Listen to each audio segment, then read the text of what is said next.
Hello, aspiring code ninjas. Today, we're going to be working in MakeCode. This is a new camp that's going to be offered this summer here at Code Ninjas, so we hope you'll join. First, we're going to go to www.microsoft.com/MakeCode.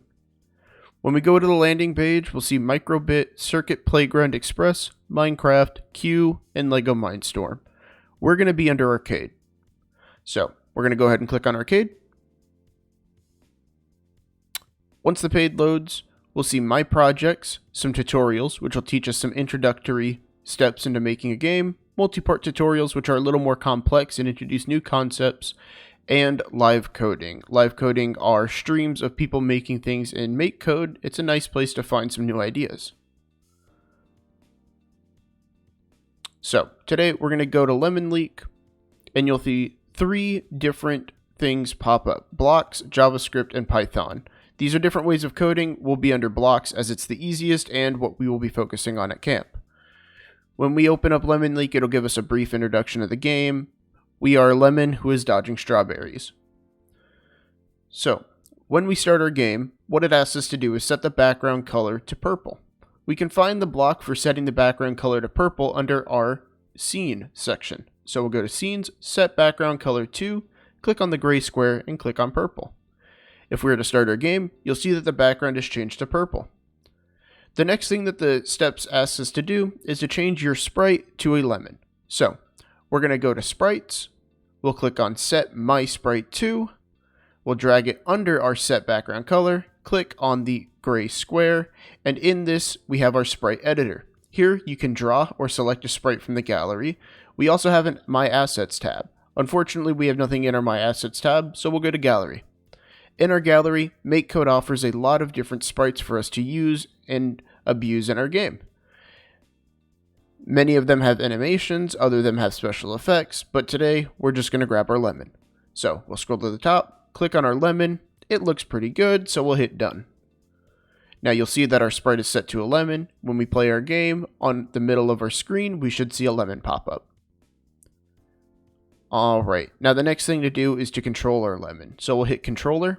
We'll move My Sprite with buttons, drag and place it under our lemon, and start our game. Now, you can use your mouse to click left, up, right, and down in order to move your lemon, or you can use your arrow keys.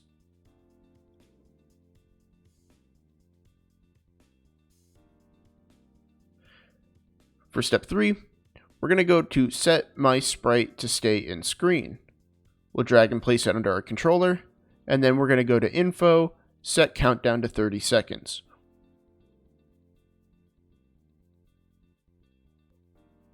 So we're going to grab a new event block, and here I'm going to explain a little bit of what we've done this far. So under our On Start button, which means when the game starts, we'll set our background color to purple.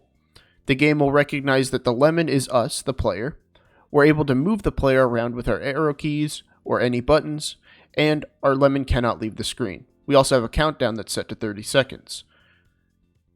What step 4 asks us to do is change 500 milliseconds to 1 second or 1000 milliseconds. They mean the same thing. Then we'll go to Sprites, set projectile to, and then we'll click on the gray square. Just like before with our lemon, we're going to go to our gallery. We're going to grab a strawberry, and we're going to hit done. Now our projectile is a strawberry. What it wants us to do next on step 5 is it wants us to grab a math function. This is going to help us make it so that our strawberries spawn in a random pattern. We're going to get our pick random and put it in the VX section. We're going to set the first one from 0 to -50 and the second one to 50. We'll copy and paste this block and put it in our VY section.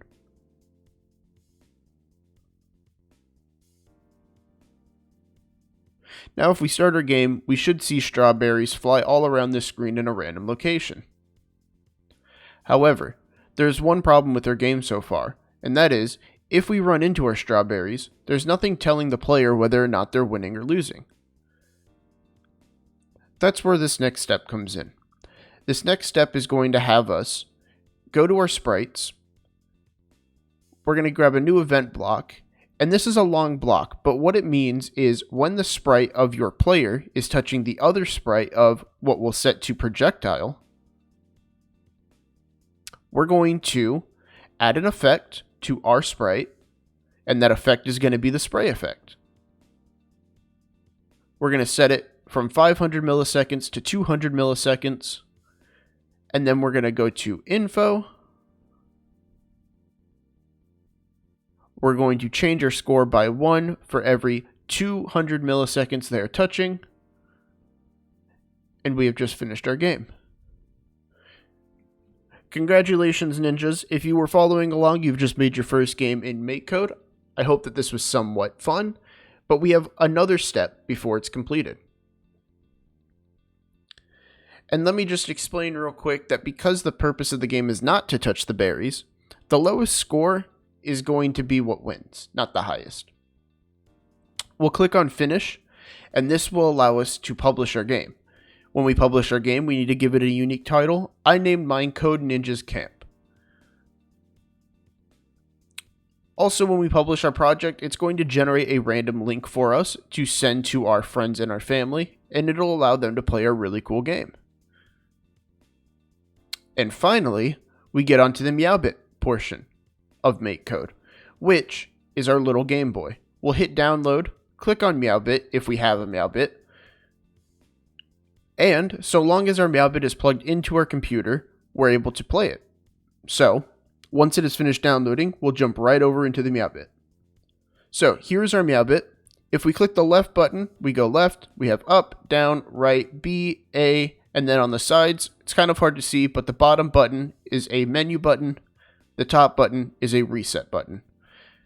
On top of the MeowBit, we have our USB connector, a SIM card slot, and our on-off switch, as well as a headphone jack. When we turn on the MeowBit, a green light pops up, and our game is there. As you see, the game works exactly on the MeowBit as it does on our screen. This is the menu button. We click it again to make it go away, and that's the reset button. It just turns our game on and then off. Thank you so much for watching. I hope that this has piqued your interest in the MeowBit camp. If you've enjoyed the video, please leave a like, and I hope that you guys have a great day.